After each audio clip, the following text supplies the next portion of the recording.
भी कम इन्वेस्टमेंट में एक अच्छा मुनाफा कमाना चाहते हैं तो जुड़िए झारखंड बंगाल के एकमात्र मूढ़ी मेकिंग मशीन रोस्टर वर्कशॉप पर, जो कि काशीपुर स्थित तालजुरी पोस्ट गौरंगडी में स्थित है।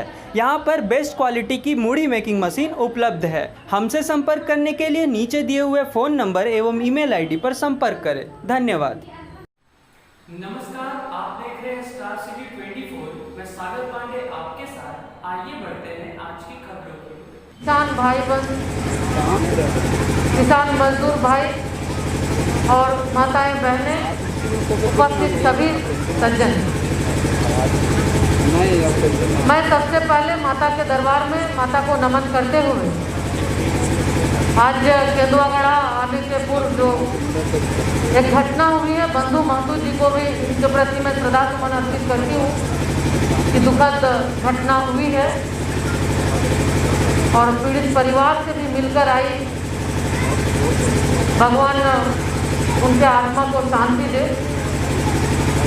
साथ ही साथ जिसे कार्यक्रम में थोड़ा विलंब से पहुंची हूँ, कई कार्यक्रम था जिसके कारण यहाँ आने में विलंब हुआ, तो मैं आप सभी के प्रति आभार व्यक्त करते हुए आज आदरणीय प्रधानमंत्री जी को जो ऐतिहासिक बिल कृषि नीति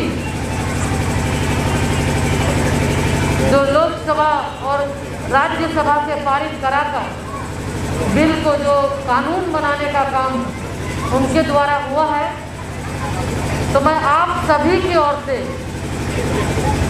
आप तमाम ग्रामवासियों की ओर से, किसान मजदूर भाइयों की ओर से उनको धन्यवाद देना चाहती हूँ। धन्यवाद देना, प्रधानमंत्री जी को धन्यवाद आप लोग देते हैं ना?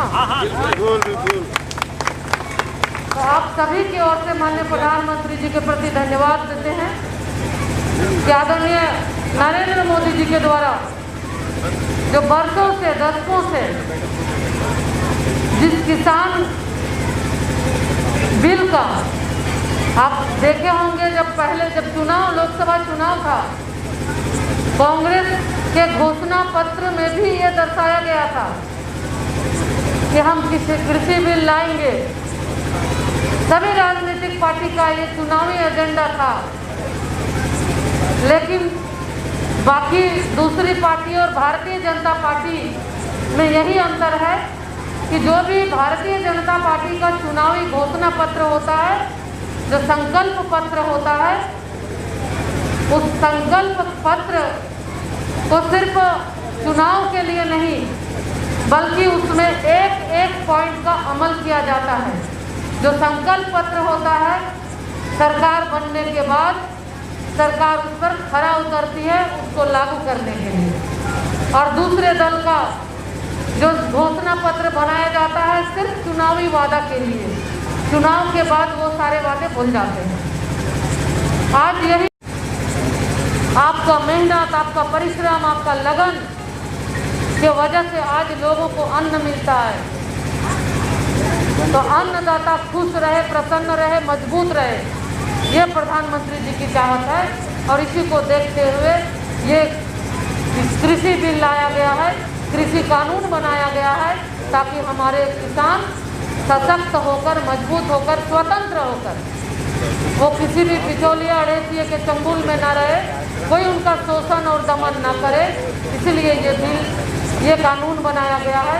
तो हम आप सबसे फिर से आग्रह करेंगे कि जो व्यक्ति, जो प्रधानमंत्री, जो देश को इतने वर्षों के बाद यशस्वी प्रधानमंत्री श्री नरेंद्र मोदी जी जैसा नेतृत्व मिला है, जो सिर्फ किसान नहीं बल्कि किसान हो, मजदूर हो, महिला हो, हर एक वर्ग के लोगों के लिए उनकी सोच है और हर वर्ग, हर तबका के लोगों के लिए वो काम कर रहे हैं, ताकि लोगों को योजना का लाभ, सरकार की जो विकास की योजना है उसका लाभ सीधा पहुंचे। प्रधानमंत्री आवास योजना के माध्यम से सीधा आपको लाभ मिल रहा है। जो केंद्र से पैसा चलता है डीबीटी के माध्यम से आपके खाते में पूरा का पूरा पैसा आपका मिलता है, कहीं भी कोई बीच बिचौलिया नहीं है। तो यही बिचौलिया सिस्टम को समाप्त करने का प्रण आदरणीय प्रधानमंत्री जी लिए हैं और एक के बाद एक से बढ़कर एक ऐतिहासिक निर्णय इस दौरान उनके द्वारा लिया गया। चाहे कृषि नीति हो, शिक्षा नीति हो, इसके अलावा वो राम मंदिर हो या फिर कश्मीर धारा 370 हटाने की बात हो, तो ऐसे सशक्त, मजबूत और दृढ़ इच्छा रखने वाले प्रधानमंत्री जी को हम आपकी तरफ से फिर से, किसान भाइयों की तरफ से, मजदूर भाइयों की तरफ से, हमारी माताओं बहनों की तरफ से बहुत बहुत धन्यवाद और आभार व्यक्त करते हैं। माँ के दरबार में माता से ये प्रार्थना करते हैं कि उनको दीर्घायु बनाए, ताकि देश की सेवा इसी तरह वो करते रहें और देश को मजबूती के, बुलंदी के शिखर पे पहुंचाए। फिर से भारत विश्व गुरु बने, भारत को यही हम सभी लोग मिलकर प्रार्थना करते हैं। इन्हीं बातों के साथ आप सभी का बहुत बहुत धन्यवाद।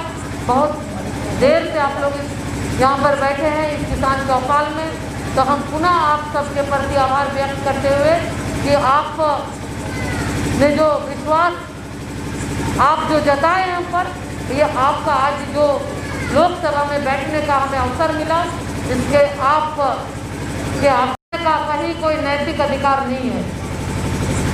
आप देखे होंगे कि पहले जब पूर्ववर्ती सरकार रघुवर दास जी की सरकार थी, एनडीए की सरकार थी, सरकार के माध्यम से किसानों को सम्मान निधि के रूप में 1 एकड़ में 5,000 और 5 एकड़ में 25,000 रुपया, और केंद्र सरकार के माध्यम से माननीय प्रधानमंत्री जी के माध्यम से सालाना 6,000 रुपया, यानी 1 एकड़ जमीन वालों को 11,000 और 5 एकड़ वालों को 31,000 किसान सम्मान निधि के रूप में दिया जाता था, ताकि हमारे किसान को कोई परेशानी ना हो जब वो खेती करे, तो किसी के आगे उनको हाथ फैलाना ना पड़े खाद और बीज के लिए। लेकिन ये सरकार जैसे ही आई, सबसे पहले मुख्यमंत्री सम्मान निधि के रूप में जो किसानों को दिया जाता था, उस योजना को बंद किया। ये सरकार महिला विरोधी भी है। महिलाओं के नाम से जो 1 रुपये में 50 लाख की जमीन का रजिस्ट्री होता था, उसको भी ये सरकार खत्म कर दी। तो सिर्फ ये किसान विरोधी भी है, ये सरकार महिला विरोधी भी है, और राज्य की जनता के लिए आज तक 9 महीने के दौरान आज तक एक भी योजना उनके द्वारा नहीं हुआ। जो भी योजनाएं चल रही थी उसको भी बंद कर दिया। इस वैश्विक महामारी कोरोना के दौर में भी सरकार गंभीर नहीं है। जो बाहर से लोग आए, प्रवासी मजदूर आए, प्रवासी मजदूर के लिए सरकार के पास कोई योजना नहीं है। कैसे हम मजदूरों को, जो प्रवासी मजदूर घर आए हैं, उनको हम रोजगार दें, न इसकी कोई सोच है, न इसका कोई विजन है। प्रधानमंत्री जी ने इस वैश्विक महामारी में भी कि अर्थव्यवस्था कैसे सुदृढ़ रहे, आत्मनिर्भर भारत पैकेज का घोषणा उनके द्वारा हुआ, और उसके माध्यम से प्रधानमंत्री जी की ये सोच है कि जो हमारे नौजवान, जो हुनरमंद नौजवान है, वो अपने घर में, अपने गांव में, अपने कस्बों में, मोहल्लों में काम करके वो आत्मनिर्भर बने। लघु उद्योग, कुटीर उद्योग, जो MSME सेक्टर में काफ़ी ध्यान दिया गया, ताकि छोटे छोटे उद्योग लगाकर हमारे जो प्रवासी भाई हैं उनको वो आत्मनिर्भर बन सके, वो अच्छे से अपना घर का भरण पोषण कर सके। लेकिन इस सरकार के द्वारा कोई भी काम नहीं किए जा रहे हैं। जो कृषि बिल की बात है, तो इस कृषि नीति में भी, कृषि कानून में आज के लिए इतना ही। बने रहिए स्टार सिटी